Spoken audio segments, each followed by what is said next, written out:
Good morning, good afternoon, good evening, wherever you may be. You are listening and watching Love the Afrobeat Music Talk Radio, your number one African Caribbean online radio. We use this platform to entertain and entertain our listeners globally. Because there's a lot to learn about Africa, the Caribbean, and the diaspora. And we cannot do anything when it comes to Africa's culture, traditions, customs, and everything. Storytelling, mindset, psychology. It's all part of the whole gamut of who we are as a people. And today, I have a special guest in the person of Nana Yaeboa, a storyteller, an author, a poet, what have you. So many accolades. And today we are going to experience and exchange and then discuss and then put on the table for everybody to understand Africa. If I say Africa, because we are going to be telling the story about Africa, how we can shape stories for our personal development, for our communal development, for our societal development. Mindsets also play a pivotal role in everything that we do. Psychology, of course, it encompasses everything that we know about storytelling and about us as a people. And today, my special privilege and the gracing of on this platform is with Nana Yaeboa. And welcome to this program. Thank you. You forgot to mention that this is the first of a series of episodes, and this is That's right. one-on-one with Nana Yayambwa. That's right. That's it. Thanks for that. And you know That is what? I have a story to tell. yes. And I always say, if I have a story to tell and I don't tell the story myself and I tell somebody to tell the story, it becomes his story or her story. And we know as a people what history has done to us. So, you know what? You're right. This is a series of conversations that we'll be having.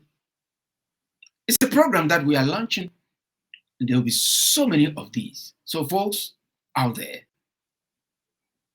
and the floor is yours, please. Thank you. And I'm highly privileged to be the first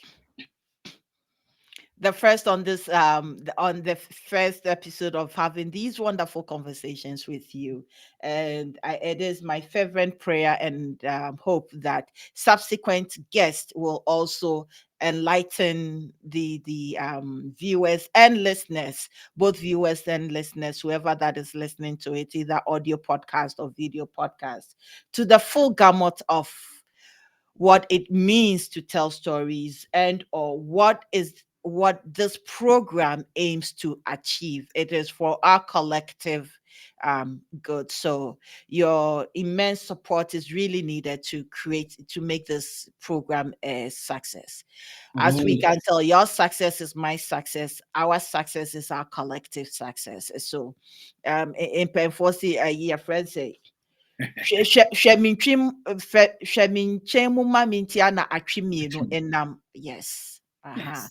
You wash my back, I wash your back. Yes. Yɛafrɛ mframa abu. One tree does not make a forest. And That's right. a whole host of us, Hmm. Hmm. Ghanaians, Yeah. West Africans, Africans, Africans in the diaspora, as That's she right. said, the Caribbean, etc. Hmm. Our collective voice makes us stronger. Yes. Yes. Yes. Yes. Yes. Yes. And I'm so happy that we are fulfilling one of the missions of this radio station to bring into focus our traditions, our cultures, and everything about Africa, the Caribbean, and the diaspora. And before we start, I Mhm. would like you, my every humility, to ask who is Nana Yaebo. I've already given just a brief. A synopsis of it, That's of right. who I am. So Eh, the floor is yours. Go ahead. Sometimes that's the simplest question to ask, who are you? And sometimes it's also the most difficult question Yes. to answer. It's the simplest question to ask, is the difficult question to answer, because as human beings we are multiplicity of stories at different stages and ages in life. But I'll simplify it. I host a podcast, Nanaya Yabua podcast. I'm an author. I am a registered nurse by profession. I am a mother, lifelong, that I cannot run away from. No. Yes, I'm a citizen of the world and I love stories. The power of stories, the need for stories and the impact of stories have embodied me to become the person that I am today. Awesome. Awesome. And I'm so privileged to have this conversation with you because it's very dear to my heart. When it comes to storytelling, um, it's got its attendant, topics that we may be able to explore and then discuss. You know, Africans have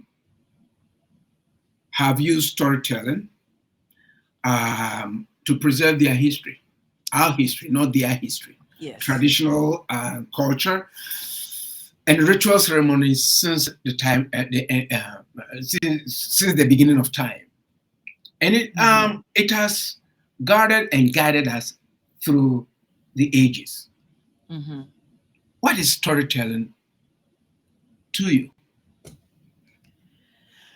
Similar to just what you said, storytelling is keeping tabs of our different journeys in life.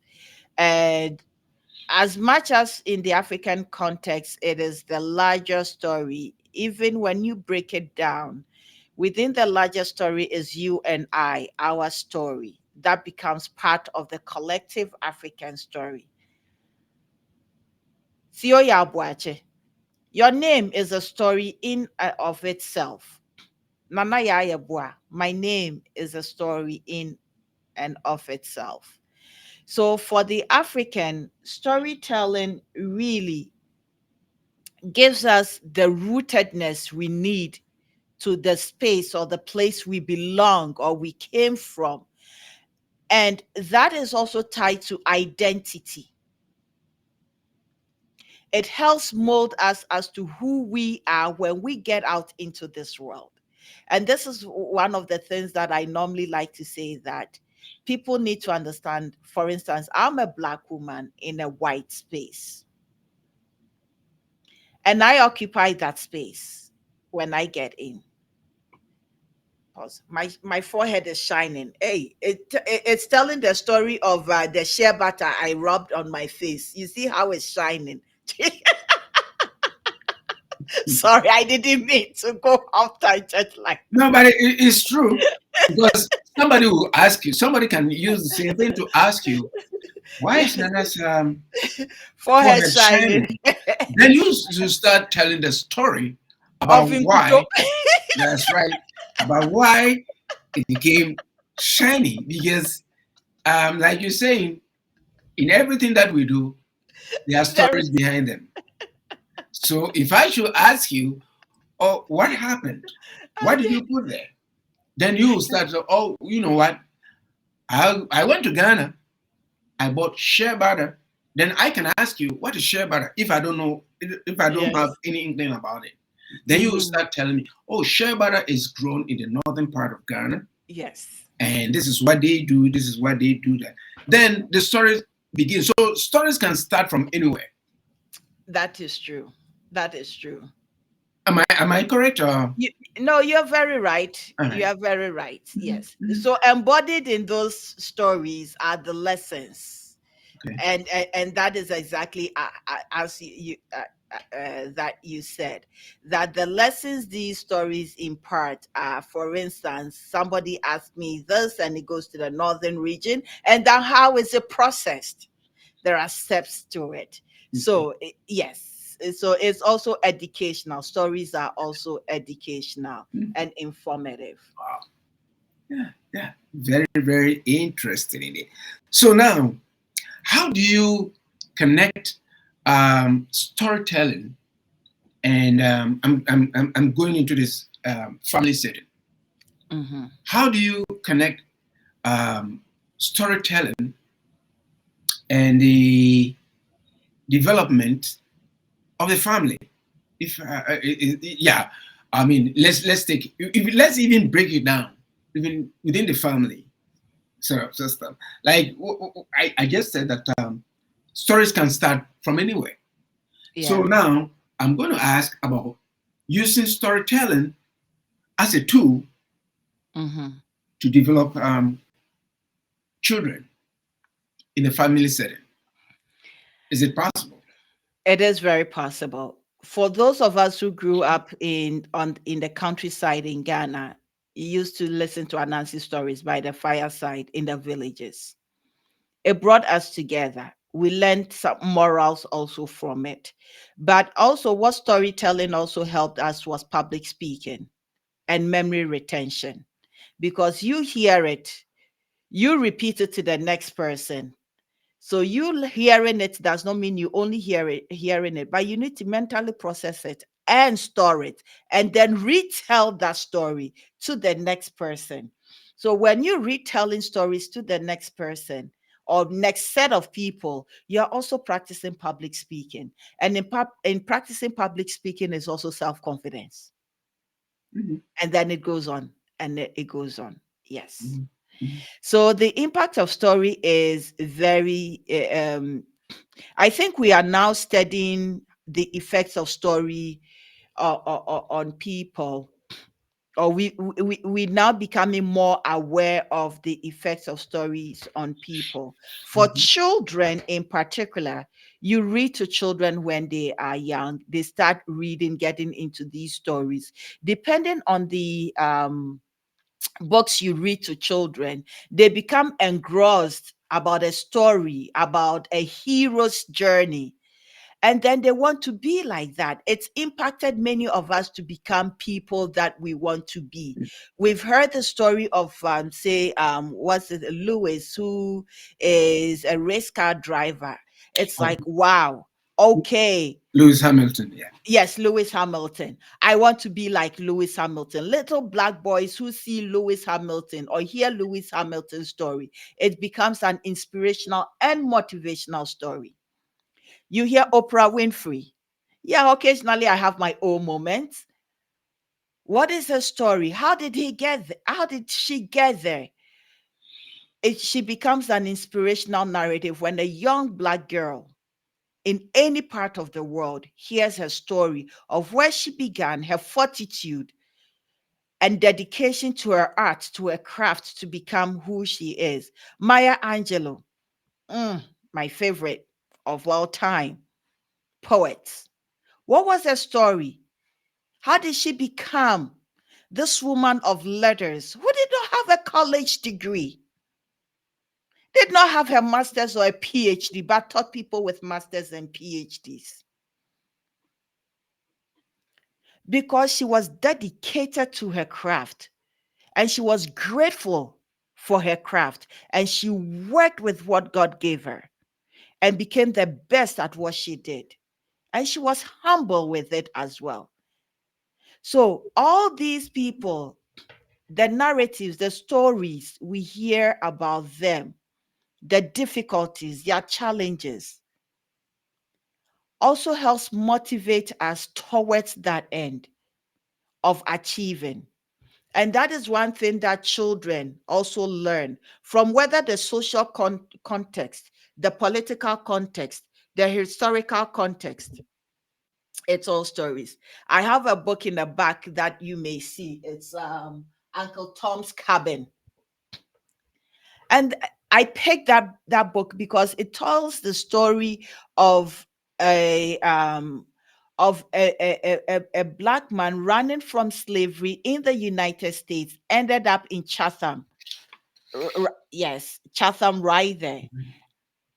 And that is the story of his story. I picked that book because I really wanted to know the narrative of black people here in Canada. And it's pertinent to me being I wouldn't say recent, but they have been here longer than we have. So having a deeper and greater understanding of the lessons of struggles they went through, to appreciate the blood, sweat, and tears of these men and women who came to the land of the free. So these are foundational stories for our children, for self-development. It's a children's book, by the way. But a children's book does not mean it doesn't have adults. You and I cannot learn from it. Yes. So what I mean is that for children, books such as these helps them to understand their history here in Canada. Or any Black child reading this book in Ghana to understand the struggles of Blacks around the world, and not be of the framework or the school that, for instance, slavery was a thing of the past, which you and I may have learned in Ghana. None of us really wanted to go to the Cape Coast dungeon. I call it dungeon, Castle, Elmina, and all those things. All those narratives, our educational system have shelved it somewhere else, and we're not learning about how critical this past is to our present and to our future. And these are the stories that need to be retold.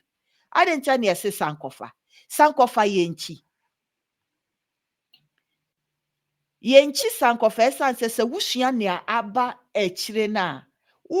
Baby a wujina ni baby a wukọ w'anim na eba a wahu na wansan repeat the mistakes of your past. That is the power of story. Yeah, wow, it is very deep. You said something that resonated with me about storytelling. If you take the Western concept of storytelling, telling, I mean, in terms of the family structure, children in North America or in the West, they read books to children before they go to bed. Yeah, it's part of that. But in rural Africa, like you said, we don't get that. We don't have that. Is it? I would say, is it a privilege? I would say not a privilege, but a chance to undergo this.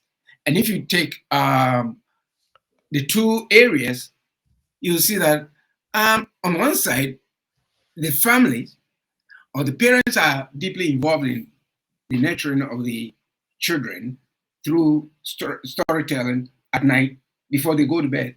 On the other side, man, you've gone to play some, you've gone to school, you've come back, you've done your household chores and stuff like that. You go and play hide and seek, and all those kind of stuff. You come home, it's either you came home early before the main doors were closed, or you get a lick, some 2 lashes or before you go to bed. So we lack that. It's non-existent within that context. So how do we use or how do we encourage parents in that sector to follow this? Because, I mean, if I have a child that I always read Uncle Tom or say Steve Jobs, I come up with a different name, a different name, something to shape the mind of the child. I think there's a key cultural distinction here that we have to be very careful about. That's exactly what I want you to. Oh, okay. It was a trap. So Entrapment. That's right. Now, whichever aspect of storytelling is there is nothing wrong with that. When you look at many indigenous, and I'm going to broaden it up, indigenous societies that are oral, we do oral storytelling. Yeah. Mm-hmm. And the oral storytelling has been carried from generations to generations. And yeah, occasionally there are broken telephones. The stories are retold to fit and to suit. It's like look at Anansi's story, for instance. Anansi has traveled from West Africa, from Ghana to Suriname with enslaved people it came to parts of Trinidad, to Jamaica. Yes, yes. And part of the United States, which had indigents, Akan indigents there. That is the power of also our oral history, oral storytelling. Our oral storytelling, we are orators. That is how we carried it, like the griots. Yes, they can sing you in how do we call it? The verses from Mansa Musa, who had Mansa Musa to who. Now, I don't have that gift, but it takes a certain brain power to play the lyre and also have that memory for 6 hours going on. In the culture where we are right now, with the advent of publishing, remember, previously there were no books published. So these children even didn't have the opportunity that you and I were talking about. So this is a different cultural development, that the family structure is just mom, dad, the nuclear family. It is no longer the extended family. You and I may have grown up in extended families. If you visit the village, in the family homes, if you don't go out, you come by the fireside. Even if you are sitting at night beside the tripod, uh, boiling hot water, and then you guys are chit chatting, and then you may have how do we call it? It's not chestnut. I almost said chestnut in the fire. No, it's not chestnut. Mankani. You may have some yams roasting on the fire. Yes. And then you may be eating the yams and oil and be telling your stories and be laughing and whatnot. And then you all get up and go to bed. So we have that telling, retelling, communal thing. Here it's mom or dad reading you to sleep with that story. The, the stories are both functioning as engagement, but who is telling the story? For us, it may be an older sister, an older brother. We are all sitting down. Our parents are sitting in the corner somewhere watching us telling the stories. And maybe a grandmother will interject and say, oh, no, no, no, no, that's not how it goes. This is how it goes. Whereby you have this place that is mother and father reading the story to you, bedside story, or say night stories. And then that is it. So different cultural contexts coming in. Now, for you and I being here, then we also adapt to this form of storytelling, reading the book to the kids at night. But if you are somebody like me, going on long trips, and as soon as I start, the children say senso behind the car, in the car. And then I begin the Anansi storytelling. The most fascinating thing is that sometimes I think they've forgotten about the story, but they retell me the story from memory. And it's like, oh, wow, you remember. Oh, yes, we were going here and here. They associated. That is the power of story. And that is the story they are going to carry over orally. Can it be written? Yes, it's also written down for sure. You can read Anansi stories to your children at night. But there's something about oral storytelling. When you read it, even the intonation makes a difference. No two people read a book alike. I may read a poem. I may read a story. The intonations, the inflections give more to the story than just the words on the page. Some of the words may be rhythmic, but it's you who is presenting it.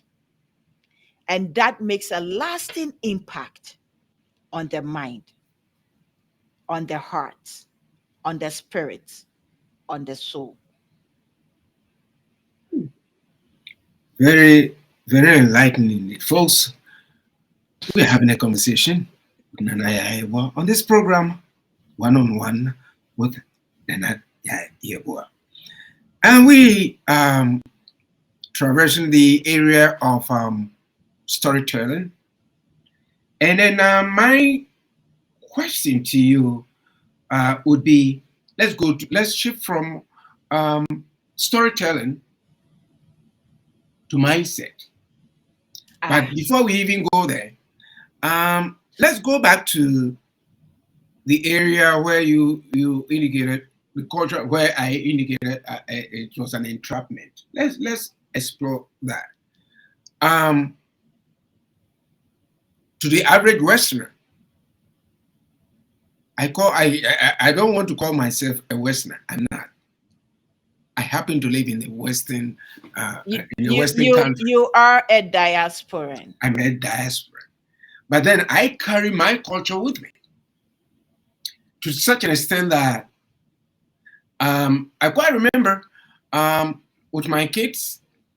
Yeah, I did read to them, Mhm. but then to the average person in say Africa, we always say Mhm. Africa, in South Asia or even South America, I don't think we go through that. Would I say, or would I be right to say that within both areas, does it hamper our progress? It doesn't really hamper our progress, but it will really enhance our progress. And how's that? The reason being that the different narratives told in books gives us the opportunity to tell different stories. And in different stories, I'm talking about psychology, research, all those politics, culture, everything. Books give us the opportunity to read these different or diverse ways of knowing about humanity and human nature. Our traditional storytelling systems often limit us to particular, say, transmitting of knowledge from one generation to the other. Um, yeah, passing on the culture. But if we are to embolden and enlighten ourselves as a collective, we'll need to expand. And expanding does not mean we forget our tradition and our cultures. It means we are adding more to it. And we have enlightened people of African descent around the globe who are very smart, who share their dreams and aspirations and have written books. So, doing the traditional storytelling, absolute yes. Adding to and reading, it's an absolute yes. But here is the conundrum of Africa: access to those books, access to the education. Now, there is a key component I'm going to as I'm speaking, comes to mind. I was speaking to a lady that has built 8 libraries in the Volta region of Ghana, is an author, write children's books. And we were talking about the African mindset and education. Education is to impart knowledge for the person to really utilize, as they say, their gumption to think critically, analyze. But there is this word in Ghana that is often used, that, oh, I am reading philosophy, I am reading social science, I am reading this. Now, how does the word reading, how does it affect the mindset? That means they're just going to school and reading what it is and regurgitating, and no critical analysis. If you study a subject, that means you are going to break it down to the nitty gritty and poke and ask questions. If you read, What are you reading it for? To pass and then forget what you read? Chew, pour, pass, and forget. Exactly. Exactly. So there's a key thing when it comes to story, even with storytelling, the language used within that story. What have we been telling them? Go read the subject. Mhm. And so they go and read. And what we produce out there? PhDs with no common sense. Mhm. But what if they did study the subject and ask the critical questions? Then they reformulate what has been written and then they add to the knowledge bank. And that is the expansive of the human brains. Hmm. Thinking. Don't just read. Think, ask questions, expand, push the boundaries. And many of these stories allow us to do that. Somebody may start a story, somebody continues, and it continues, and it continues. Stories matter. All of us, our stories matter. And some stories are absolute not the right stories to be told because of its negative impact and consequences on society. So those stories need to be retold. And especially when we come in terms of that, what is the story of the Black person in North America, in America, around the world? It needs to be retold. And that is part of the reason why we're having this conversation. Yes, and yeah, that's what I always say. Like I said before, that we all have stories to tell. We do. Everybody has a story to tell. But going back to the family structure, I would have thought that um, we could use it, like you said. Somebody, oh, I'm reading political science. I mean, this. I'm reading this. Are you reading to go and tell a story, or you're reading it for yourself?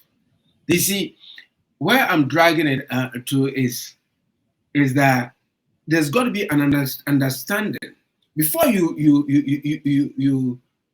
come up with a story. That you have to have the planning. Even as an artist, as a musician, if I have to go into the studio to record, I know what I'm going to, what I've written.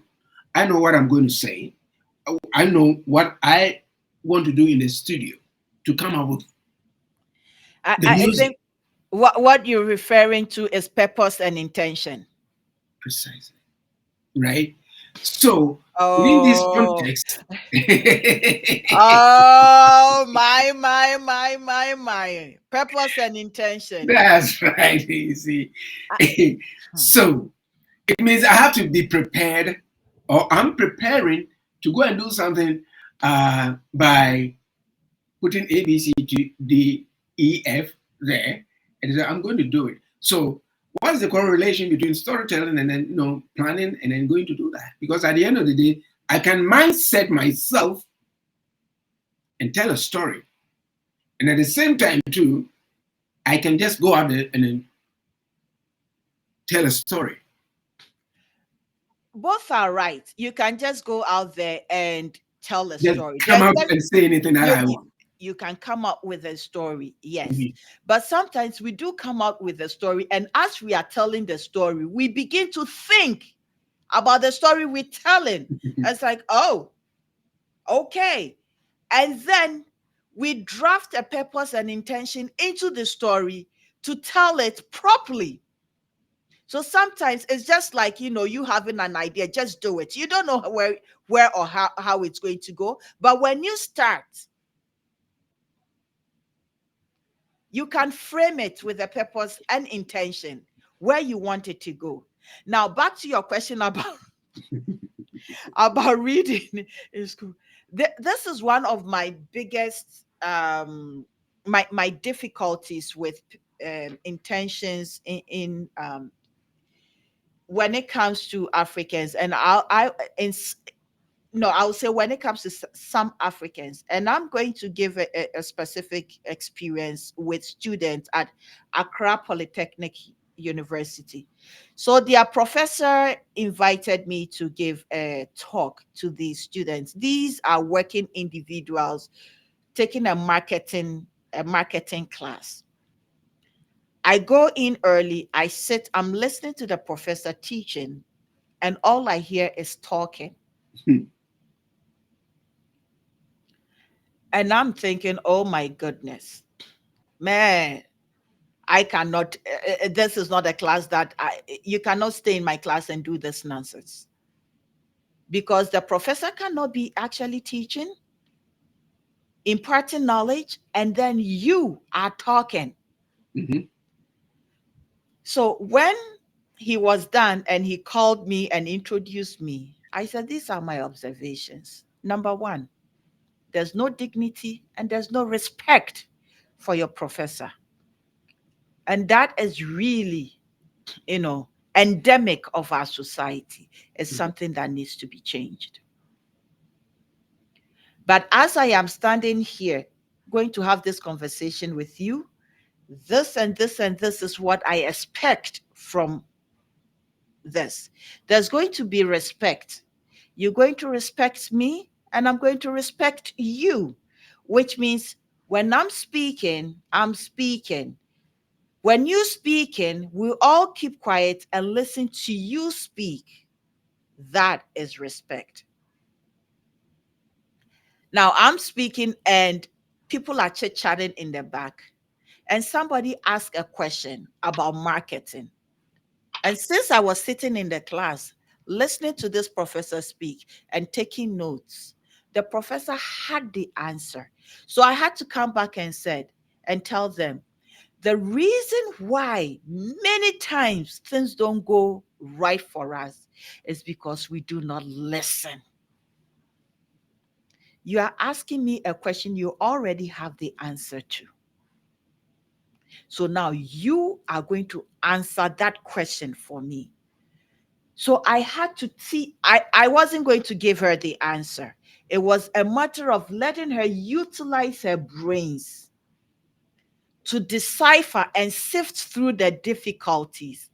And this is where, when you force people to start thinking really deep, slowly, it's like putting the light bulb on and then like, oh, uh, then they begin to tell you what is it is all. And I did that because I wanted to incite in them that they had the answers they were looking for outside.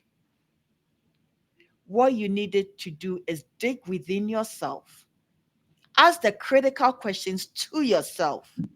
I am just a catalyst, not just. I am a catalyst to invoke you to think. But when you talking, the professor gave you the answer. When you talking and the professor is talking, who is listening to who?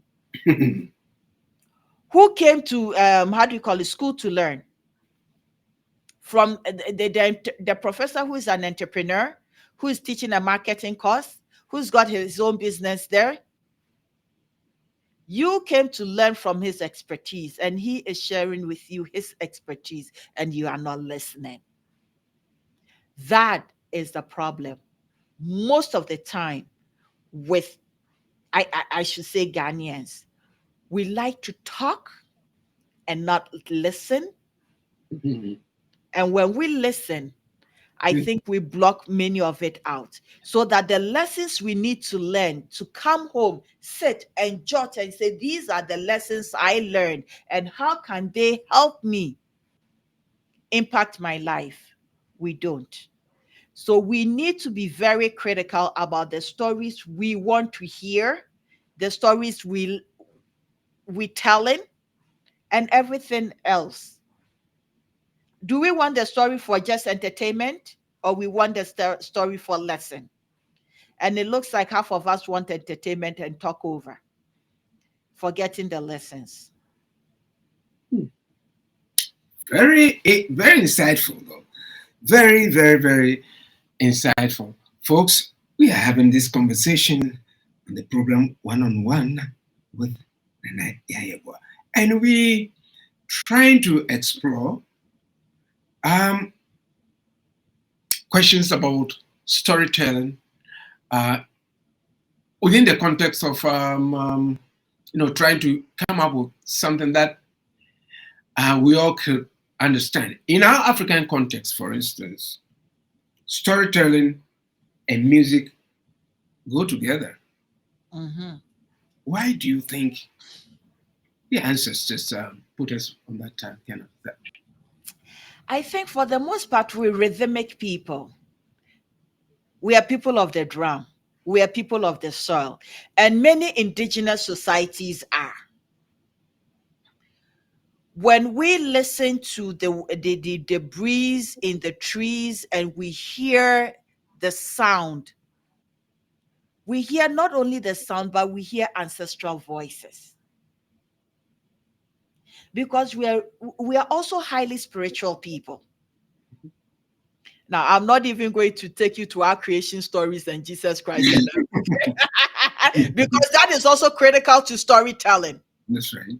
I agree.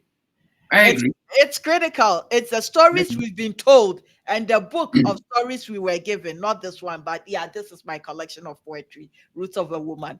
But the collection of stories in that book told to Africans, to us, and we have taken it. Okay, let me come back to what I was talking about. Otherwise, I digress. It's all part of it. It's all part of it. It's all part of it. You're telling a story. I am telling a That's story right. indeed. So, music, and storytelling. Mhm. It's just similar to carrying forth. Music and storytelling go hand in hand. You get a heartbreak, you sing about it. You heroes worship, you sing about it. And I think it's something that runs not only in African context, but across the board for human beings. It's across the board for human beings. Country music, it's normally about, how do you call romance. Mhm. High life music, it's about tradition, it's about culture, it's about romance, it's about, all these things. And it's an embodiment of the people. You and I are here. You play high life. Aha. High life is part of our language. Mhm. It's part of our culture. Mhm. It's part of our being. It's just like Afrobeat right now. Mhm. Afrobeat tells the story of the transformation of African music. Yep. From if we do have our traditional drums playing at funerals, up to this synthesized music and Afrobeats, a potpourri or a merger of musical genres from soca, from reggae, from whatnot, jazz, all put together. Now you start me on music, then I go back, because the beauty of African music, for instance, is that the story it tells is so beautiful. From the shores of Africa with enslaved people to the Americas, and the transitions that this music went through in America, from jazz to the blues to rock and roll, for it to come back to the shores of Ghana or to West Africa or any part of Africa, for us to even have how do we call it, palm wine music, get Mhm. high life music to Afrobeat, from there to the Caribbean, from ska music to reggae music So kind. to soca, look to rumba. Look at all these. And the genesis of this music started with the people of African descent being dispersed across, taking the rhythms with them. Now you see the djembe drum all around. And sometimes you think it's even how do you call it, from this part of the world. but it is the rhythmic heartbeat of a group of people in West Africa that has traveled the world. Mhm. So it is still telling the story of Africa to the world, whether you and I like it or not. Our ancestors are still speaking, and they will forever speak. So far as there's music, they will speak with the music. So far as you and I, our hearts are beating, it will forever be speaking. And I rest my case. Yeah, yeah. You haven't rested your case yet, but I'm enjoying the conversation. This is, you know what? I haven't sat down personally to have a conversation like this because most of them are not. There are so many things that we take for granted.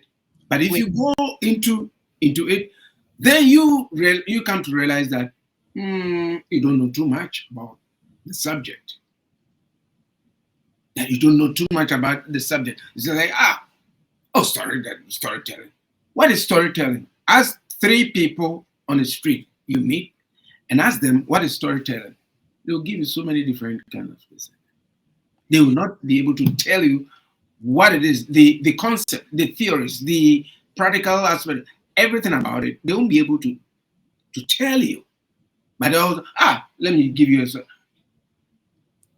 because many of us have come to understand storytelling as just me telling you a story about, say, Red Riding Hood, Anansi story, yada yada, and then that's it. exactly. But when you delve deeper into the framework of story, and mind you, film is storytelling. Yeah, You and I watch a movie, yeah. it's a story. Mhm. When Black Panther came out, Black Panther told a story of a futuristic, an Africa untouched, being able to build on its own without Western influence, still maintaining the ancestral and the developed. And this is what I love about that movie, that it did not break that because we are developed, we forget about the ancestral, how do we call it, our tradition, our culture and tradition. Mhm. But many of us get here and we forget. We put development here and we put our ancestors, our culture and tradition here. And we take the Bible, that then you are enlightened. And that is, I think, the mistake Africa makes. Many of us African makes. Now, I'm not against anybody who worships whatever, who is religious. That's your own piece of whatnot. But what I'm talking about is African spirituality. You can never run from your shadow. Mhm. Your shadow will follow you Yes. to your grave. Mhm. Mhm. And that is one key thing that we need to take a look at. Somebody sent me a placard, a thing of, if God was in heaven, we will not show the Africans where God was. If white people would not show God, the Africans where God was. And I started laughing. I said, this is really a good thing for us to become aware of, that the narratives that have been told to Africa is part of the narrative that is making us poor. It is part of the narrative that has affected our mindset. It is also, it's like you hear, oh, Nigeria is the most corrupt country in the world. Mhm. So this narrative has carried and carried and carried and carried. Are all Nigerians corrupt? Absolutely not. There were excellent Nigerians doing marvelous things out there in the world. You just hold the thought. The same thing that you're saying. I would say, and I'll proudly say, Nigerians or Nigerians are the most well-educated people around the globe. They are. But we have allowed people to define who Nigerians are. One thing, corruption. scammers. That is not what I see about Nigerians or Nigeria. So this is where there's a retelling of the story. And when the story is retold, and this is where how do we call it? I was saying that our leaders have taken part of this narrative into their heads. Somebody said, it's like Nigeria corruption and everything. I said, when they take the money, where do they take it? Who shows them? Corruption is an English language. Exactly. Who shows them where to put the money? Mm-hmm. So if we know the people showing them where to put their money, then we know where the source of corruption is coming from, and we nip that place in the bud. But the people showing them are the same people that saying these people are corrupt. They're telling the wrong stories. They're telling the wrong story. So how about our leaders start rethinking about stealing our resources for individual gain and thinking about community and collective gain, so that our children do not die? Mm-hmm. It's like the wretched of the earth. When you look at African bodies littered in Italy, the violence, everything going on, it's like we are now walking into slavery. And yes, some of them are enslaved in Libya and the rest. But who is telling that story? If we are not telling that story, if we are not putting or taking our governments to charge, who are taking care of these extended family members over there? So we need to retell the story. We need to nip some of these attitudes and behaviors that these stories have gotten into us. We need to realize that you and I, as children of Mother Africa, in and around the diaspora, we are enough. We are blessed. We are smart. And start tapping into that collective and working with it. Wow. We need to retell our story. Wow. It is very important. Extremely important. That is why I'm saying that this radio station, as a matter of fact, I'm getting hot. Let me take this out. This is the more reason why this radio station was set up. Mm-hmm. Tell our side of the story. Because as Black people, we don't have the infrastructure to tell our story. We are always at the beck and call of others, and they do not want you to tell the story, because if you are given the chance to tell the story, you are going to expose them. You are going to tell the story, the real substance of the story. It's like going to Elmina Castle or Cape Coast Castle or the Christian Ball Castle in Ghana, or all the castles that have been spread around the coast of West Africa and Africa. Telling the story, have we taken our time to tell the story? No, we haven't. We haven't even gone to the extent of shooting movies about the slave trade, telling the access. So, and I come back to our educational system in the countries. The educational system does not prioritize the African narrative. We are still following the old British and colonial system. Exactly. That's right. I will say I was fortunate enough to have a little bit of idea, and maybe because I love stories and I love history, so cannot be sought that when what's the name of this man? The name just escaped me. The first time I voted when I was 18 years in Ghana, I voted for him. Edu Buahin. Is it Edu Buahin? Yes. Professor Edu Buahin. Yes. He had written a book, and I don't remember the book, but all I remember was reading about Songhai, Mali, and Ghana Empire. A history of Africa. Yeah, he was a historian. Yes. He was a historian, and being so engrossed in this beautiful narrative. And that is one of the more reasons why I wanted to get into history, When I went to U of T, I never did African studies because I could not comprehend why a white professor would teach me about Africa. And I've read from Africa from Edubwa. That's what I call misplaced values. That's what I call misplaced values. It's turned the other way around. It's like our former president, President Rollins, God bless his soul. He said something.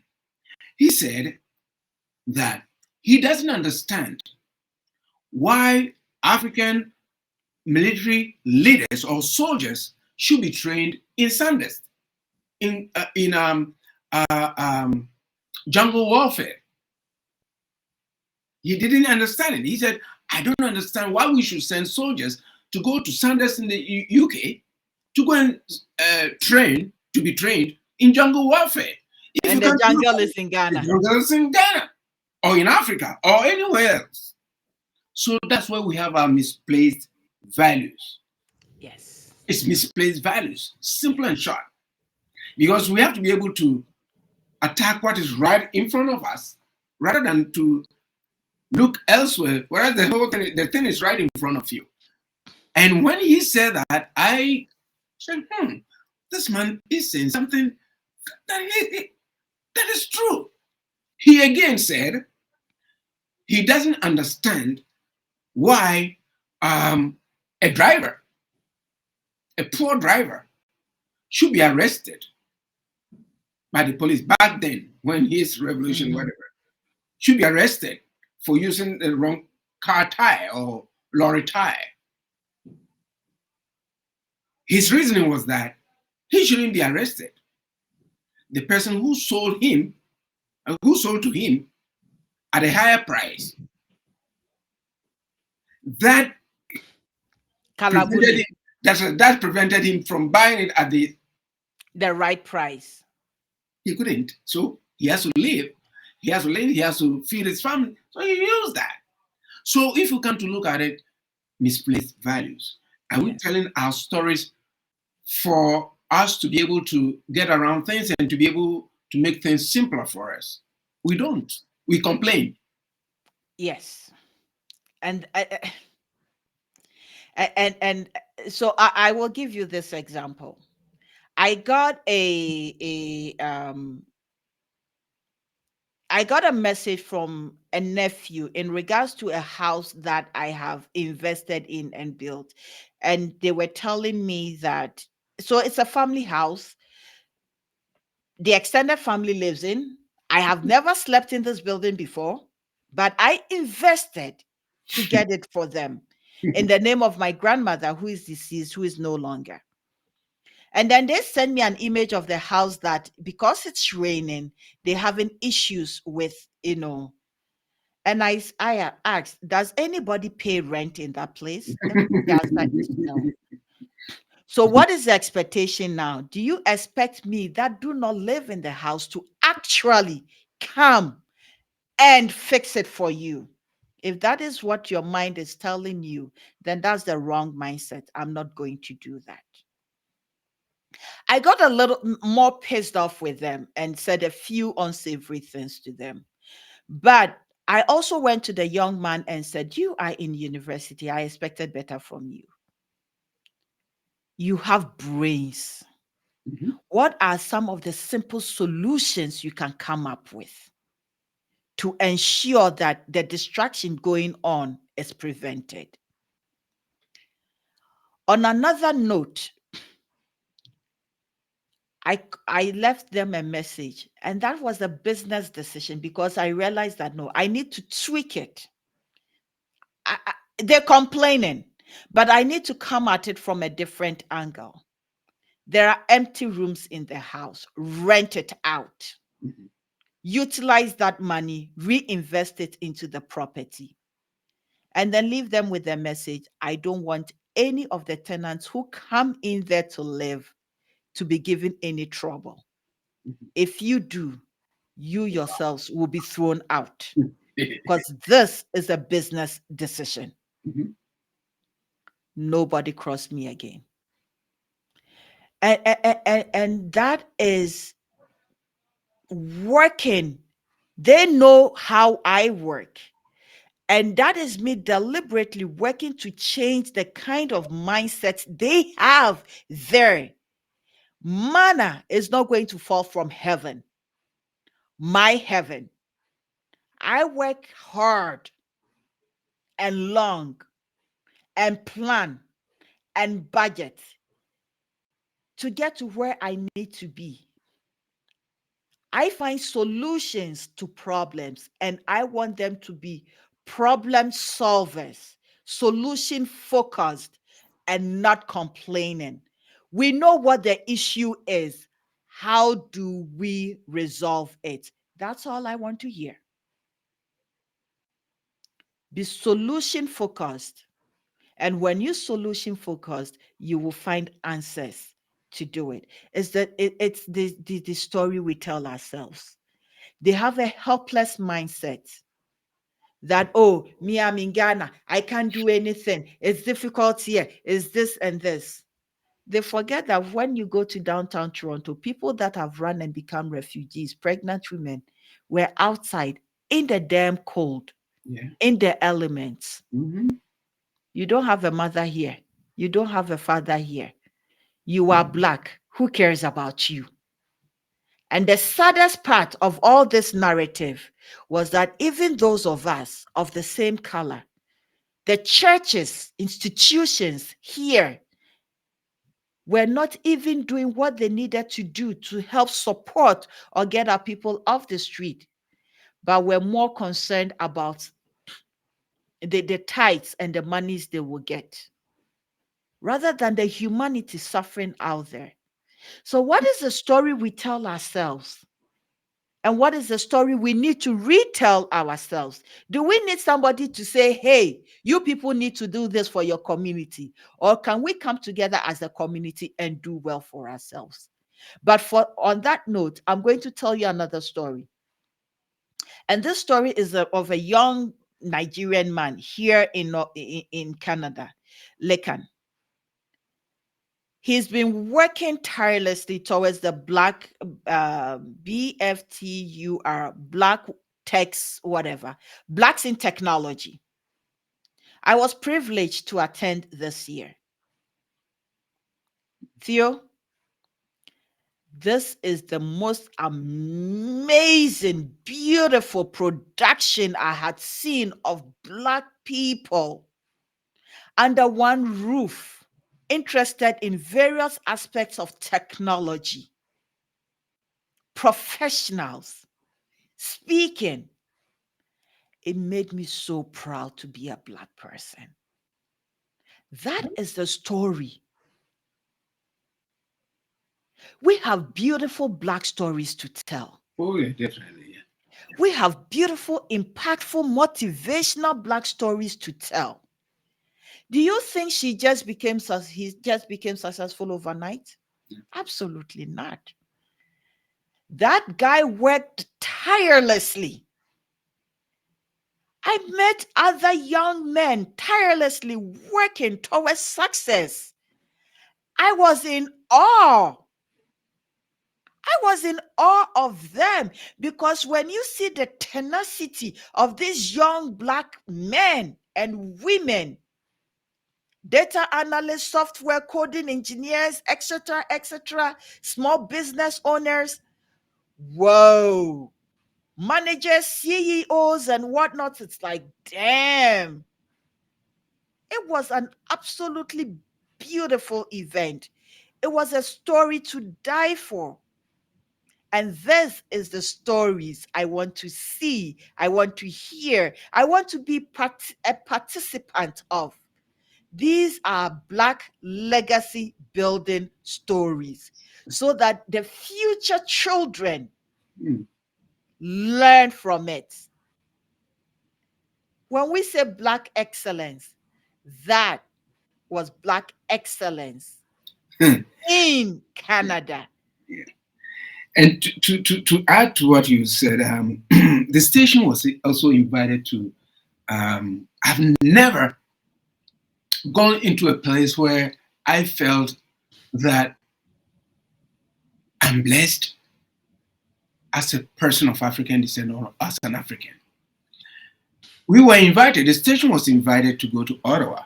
And where we were, the meeting was, it was a dinner, 1 hour, for all Black elected persons in Canada, from school boards, provincial, municipal, federal, what have you. I have never seen a large congregation of people. And I was so proud. And each one of them had a story to tell. And how the whole thing came about was one person just got up and said, no, we have to tell our story. Why don't we bring all of us together and then use this platform that they have found to enhance, to tell our story, so that our communities will be better served. Because like I'm saying, we like complaining, we don't take action. No matter how we tell our stories, it's always turned the other way around. It's up to us to correct it, because you know what? Dr. Kwame Nkrumah said the Black man is capable of making mistakes and correcting them. Yes. So if we have stories to tell, we have to tell our stories, because our stories have shaped us. It has nurtured us. We have followed the traditions, the customs, and this is not the time we have to sit back and say, enough. We have the children to teach. We do have the children to teach. We do have the children to teach. But this is where I'm also going to pull you back to decolonizing the language, decolonizing the mindset. Because many of us are so colonial. We look for the white person with all the answers because that's what we've been told. They've given us books, they've given us medicines, they've given us everything. We have become infantile. We need to retell the story through decolonization of our educational systems. And the mind. Of the mind, yes. It is steeped in our educational system of the mind. Even our traditional storytelling, we need to come back to it. And I'm going to give you an example. So when I was doing grad school, I did children's literature. And the children's literature within the Iqaluit, is it Iqaluit up there? Yes. I've been there. Very beautiful place. Yeah. Yes. Many of the indigenous societies had lost their language. A few of the children's stories were written. So there was this, I have forgotten the name. This man decided to reread the children's stories that have been written and retell them orally. And in telling the oral stories, old women want to hear, old men want to hear. It brings back memories. It brings up, bonding. It brings up the opportunity to share experiences. So when I'm talking about storytelling, our traditional storytellings, there's nothing wrong with it. Mm-hmm. Reading a book, there's absolutely nothing wrong with it. They are all part of the collective whole. But my issue is us decolonizing our mindset, putting the book superior to the oral. Both of them are very important. Both of them hold a place for us in society. I believe I was sharing with you one time that my journey into storytelling was because I watched Mame Dokno by the fireside doing storytelling. Trace it back, there was another woman behind her coming forth to even do this program, which is Nana Jemai Rollins, the wife of, yes, brought it together, apparently part of the 31st December women's movement, to create this storytelling avenue for the children. Now, I am one of those children. So one woman's idea become another woman's, bringing it into fruition and disseminating it to the masses. And we all pick up some of these seeds. And this is where I'm sitting with my seed, which is sprouting, which is growing and bearing fruit. So, what of the next child that hears this, that listens to this, that takes it and goes with it? And part of it is why I write this. Why Roots of a Woman? Why you see Lamentations by the Banks of the Volta? Why you see my tidbits romance novels all out there? Why you see me writing articles? Because they are all part of the collective narrative. Before we came online, I was actually working on an article on futuristic thinking. Yes. Why is it important for us Black people too? When the article comes out, you can read that. But Yes, it's all part of the story. yeah, yeah. It's all part of it. It's all part of it. I mean, it's all part of it. You've taken me somewhere, and things are still, coming back, and you know, you said something that was so interesting about the fact that, what, in a nutshell, we don't have anywhere to go but to tell the story. If we complain, we have to explain why we are complaining. Why are we complaining about certain things? If we take, I quite remember when I was we did history. I quite remember in primary schools. Back in the day, David Livingstone. We were given all sort of historical, I won't say history about how Africa or West Africa was discovered. How can you discover a place where people are, like Christopher Columbus? How can you discover a place where people are there? People were living.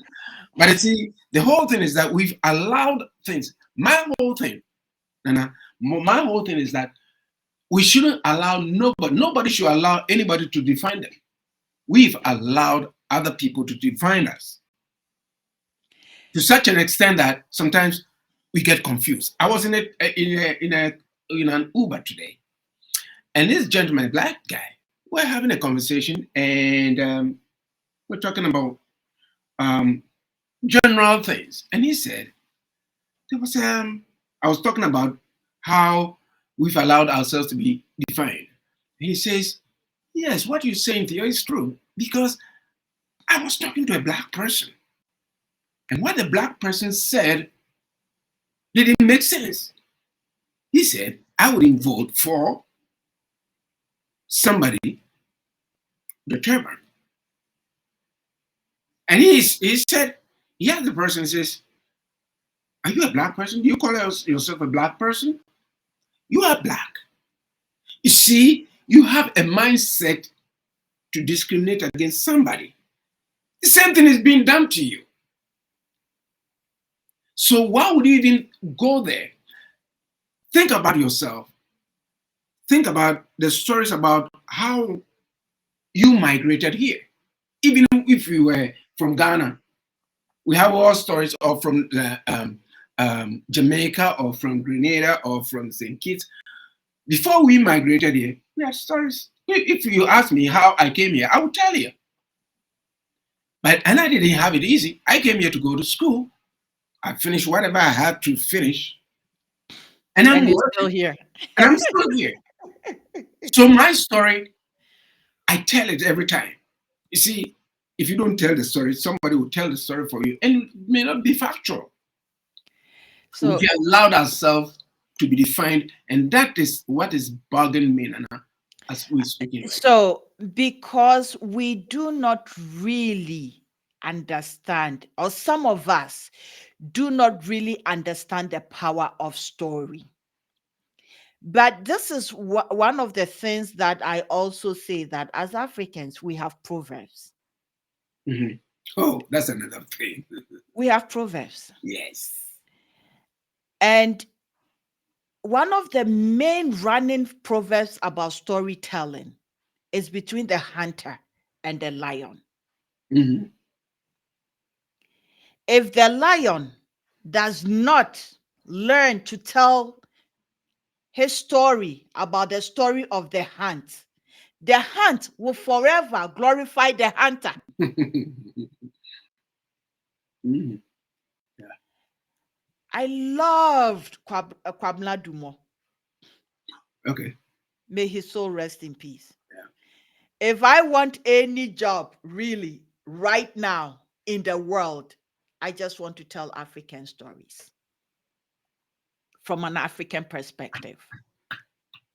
I love what is it this young man is doing. Why did his name just escape me? Wademaya. What am I going to, yeah, to tell the African story? And there's Yes. another young Kenyan too. He goes around the globe to look for stories about us where we have lived. And the last time that I saw, he was in Sri Lanka. Yes. He traced a black family. And Yes. the black family, and when he was talking to the matriarch of that entry, they're the last group of Mm-hmm. Africans in Sri Lanka. So they've been there for over 1,000 years. And even in India. In India, we run the stories every day Yes. how In Africans ruled Japan. India. In So Japan, we have to tell the story. Geez, I'm so happy that we've started this series because we are going to go into certain areas where we believe that the genesis of the storytelling has got to start. Because I'm going to be unapologetic about the stories that I tell. Because on our radio, every 15, 20 minutes, we bring maybe 2 seconds of the stories about us. A story about how Africans ruled India, how Africans, the Aitna people in the Philippines are Africans, yes, the Garifuni people in St. Vincent, Honduras, Belize. We have so much stories to tell. we do. And then this is why I'm saying that this radio station was, or was formed, because I cannot seriously sit down and not develop a platform because we don't have it. We have to we have to have that infrastructure to go out there to tell our stories, to highlight what is good in us and what is bad in us. I have a program that we are going to be launching again, Black Inventions. Black inventions. Because if you ask the average Joe Blow from Young Street to Front Street, and you tell them that the helicopter was invented by a black man, they will say, "Oh yeah, oh yeah." Now, which our witchcraft also work very well. Oh, African technology, African ah, electronics. this one. I'm just going to mess this conversation up. So now this one, that helicopter, the person was sleeping and thought the witches were flying in the Right. air, and decided that if these witches can fly in the air, these witches and wizards can fly in the air, I will actually make it into a reality. And that's how we got the helicopter. That's right. And this cell phone. There's so many inventions that we create. And have we been able to tell our children that we did it? Refrigerators. What is the word? Home security, Home security systems. systems. Necessity is the mother of invention. Precisely. And are And we doing it the way that so we have to tell the whole world? I don't think so. we not. And this is one thing the world also needs to understand. There is strength in diversity. The diverse stories. I realized I was a manager with a certain corporation. I just recently resigned. And as a woman, as an African woman, as a humanist, when I went into that position, I looked at things quite differently. Who are these human beings I am tasked to manage? Am I a micromanager? Or am I somebody who encourages the people? I coach and encourage to bring their best to the table because they are all adults. So I really needed to understand the people I was speaking with. I needed to be mindful about the language and how to mitigate and have difficult conversations. I resigned because the conversation with the leadership was it just like, you know what, nah, this is not for me. This is not the right space for me mentally. So I gently resigned and left. But what I am driving at is that the diversity in the leadership that came there. I came in with a different view of of management that they were not accustomed to, that they honed in on. And maybe because I'm an how do you call it? I'm an African woman, and maybe it's because my path in life, and maybe because because yes, woman difference. So the diversity of our experiences and our walks of life also makes a huge difference, because you may use the language addressing somebody and I'll say no, rephrase, change that word, because I catch people with the words they use. What are you implying when you say that? Exactly what do you want to tell me? Language matters. Yes. Language affects our mindset. Language affects the stories we tell ourselves and the stories others have told about us. Remember, in the beginning, I said Africa was a dark continent. Within this dark continent was also writing systems that were arrested in development. The Edinkra symbols. When you look at the Chinese, Japanese, Taiwanese characters, they are symbolic. The Edinkra symbols were arrested in development. It is a language system. In Cameroon, they had a fully functional writing system, Yes. which Yes. was killed off. Mhm. It's not only about the Egyptian hieroglyphics. And as a matter of fact, they say when you're looking for, if you don't take care, you find. One time at the ROM, they had they had a show from how do we call it, and from Egypt, It is and yes. I was looking at the hieroglyphics. Yeah. Do you know that I saw a bed with its head turned back, like the Sankofa bed? Oh, okay. Yeah, yeah. Wow. And but remember, the Akans migrated From from around that side. The Gans migrated from that side. Their last point, Ile-Ife, and then transitioned all the way to Ghana. Now, when you ask a Ghana person, when they say 909, what does it mean? They are calling to the Nile, where they coming from. Wagbejeke. What does that mean? We come far, from far. far. So there are different, the journey is left in the songs, it's left in the festivals, it's left in almost everything. When you die in Ghana, now, and you are going to be buried, if you are a shoemaker, you can request for a shoebox for it, or whatever.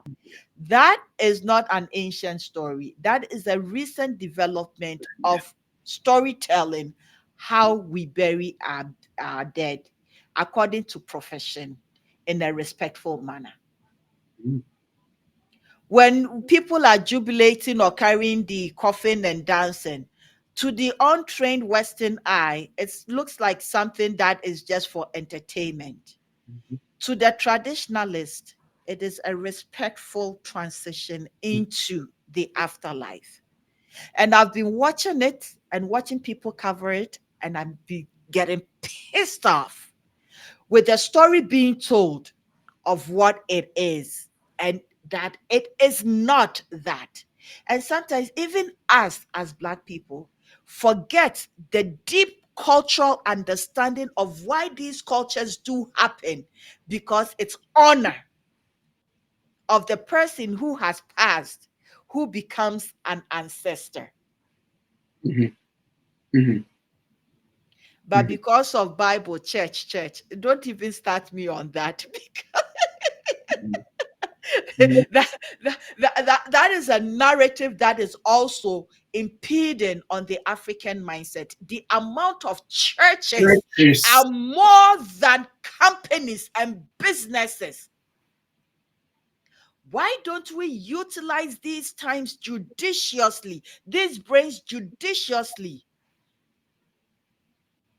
So God has given us brains to think about ways and means of solving some of the critical issues in Africa rather than waiting for somebody to come. Now, I'm saying this and I need to clarify. I live here. I'm fortunate to live here. I do understand within Africa systems are difficult. But there are people using their creativity massively to solve problems Mhm. and becoming entrepreneurs at that. Look at car tires being made to chow chow Mhm. in Pabua Yeah. to serve the less privileged. That is the use of the mindset, finding a solution to a problem. Look at the plastic issue, melting plastic, sand, and cement to make bricks to solve a problem. There is a young guy in Sierra Leone making briquettes. And the reason why this young man is making briquettes and selling the briquettes instead of chopping down trees, and because there was years, is it 2013 or so, there was a massive landslide Oh, because yeah. of Yeah. deforestation that Yeah. killed a whole lot of Oh, yes. people. Yes. Yes. So I, that is the young man's solution to that. So you cannot say that Africans are not smart. I beg you. But when it comes to us looking at what they're doing and investing, that is one part. Invest in these young men and women, creating solutions, creating jobs. We will all benefit. Good stories to tell. Excellent stories to tell. Mhm. Wow. Wow. I Oh, have faith in yes. Black people. We need to decolonize. And that I cannot do mentality, we need to say, I can. And we need to decolonize, most especially in the developing world, in our school systems, that we do not allow children to ask the curious questions, but tell them, read the book. Just answer the questions according to the book. As one of the elders will say, there are different ways of answering the same question. Neither is wrong. It is just that you're thinking about it differently, and that is okay. Isn't it? We've had a very great conversation here. The part two is going to come on. We are going to have a series of these conversations. And before we go, Yes. can you share your social media handles for the listeners who are watching us and listening to us to get in touch? Because you bring something onto the table, and I love this conversation. I love this program because these are some of the things that I think we should be discussing within the community and beyond. Yes. And having said that, we have to reorientate our mindset, because we haven't even touched the mindset aspect of it. We're No, talking we about haven't. Yes. the storytelling thing, and then we have a lot of storytelling sort of discussions to be had. So please give the listeners who are watching and listening how they can reach you. How I about I threw a little curveball in there before I go there. Please So do, please do. so I'm going to share how do we call it? I am going to share a little bit from this Roots of a Woman, a poem, with your listeners. And for my social media handles, you can find me on YouTube, Nanaya Yebua Podcast, on Instagram, Nanaya Yebua Show, on Facebook, Nanaya Yebua Show, LinkedIn, you can find me Philjo Multimedia or Nanaya Yabua. Just type in Google Nanaya Yabua podcast or show, and I pop up anywhere like a wildflower in bloom. So let me share this how do we call it? How do we call it? This little thing. And this is Okay. from your book, Roots of The- Women. yes, you can get a copy on how do we call it? Amazon. Amazing. And when you do, part proceeds goes to um, nursing in Sierra Leone, where I myself and a team of midwives and doctors from the US are going to do a program called Train the Trainer. So, with my experience and teaching in nursing, clinical instruction in nursing, joining, listen, I'm the only West African or African woman in the group. So that speaks to a different story. So I will rest my case I'm on not that. storytelling Yes. thing. Yes. So this is a little bit of oh, which one should I read? Roots of a Woman. So the title is Roots of a Woman, and I'm going to read the poem Roots of a Woman. And this is a paying homage to African women, Black women, all across the board. Roots of a Woman, bearer of hope, bearer of life, roots deep, possessing the earth, whose fruits varied and mature, bountiful, nourishing the fortuneless soul. On knees scared and weak, open hands prostrate, bellies bellow with satisfaction, hampering exasperations of yesterday. In your outstretched hands, destitute travelers pay homage.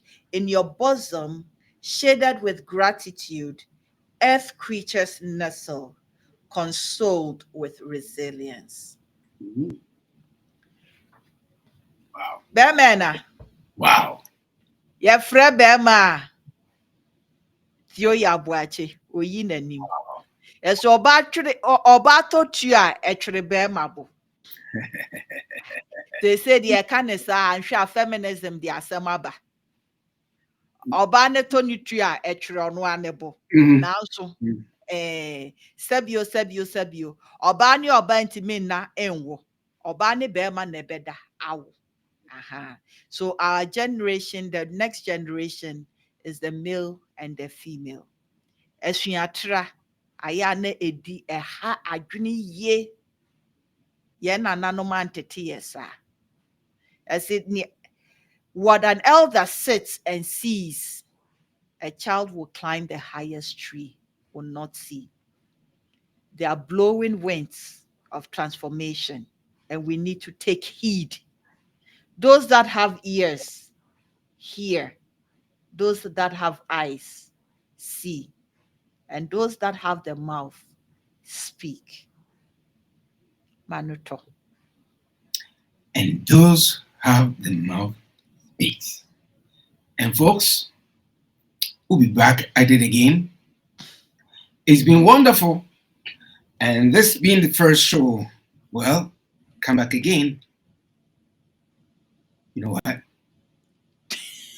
It's been, I'm in awe because I didn't expect the storytelling thing. Because I personally, when we started the conversation, I didn't think that I thought it was going to be something smooth sailing out there. But I have learned a lot that storytelling is very important for somebody to understand you, where you're coming from, whether they agree or disagree with you.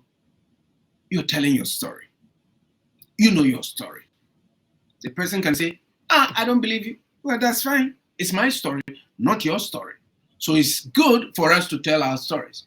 And how best to tell it is by discussing it. As a matter of fact, we have to open that area for all of us to sit down and think and rethink. And you know what? Once we do that, everything will be great, because this afternoon, this morning, this evening, wherever you may be, has been a pleasure. And we'll be back at it again. And until then, take care of yourselves and each other. The Roots of a Woman, you can get it on Amazon by Nana Yeboah. And this has been One on One with Nana Yeboah on Love Bay Radio. Yes! Tune in.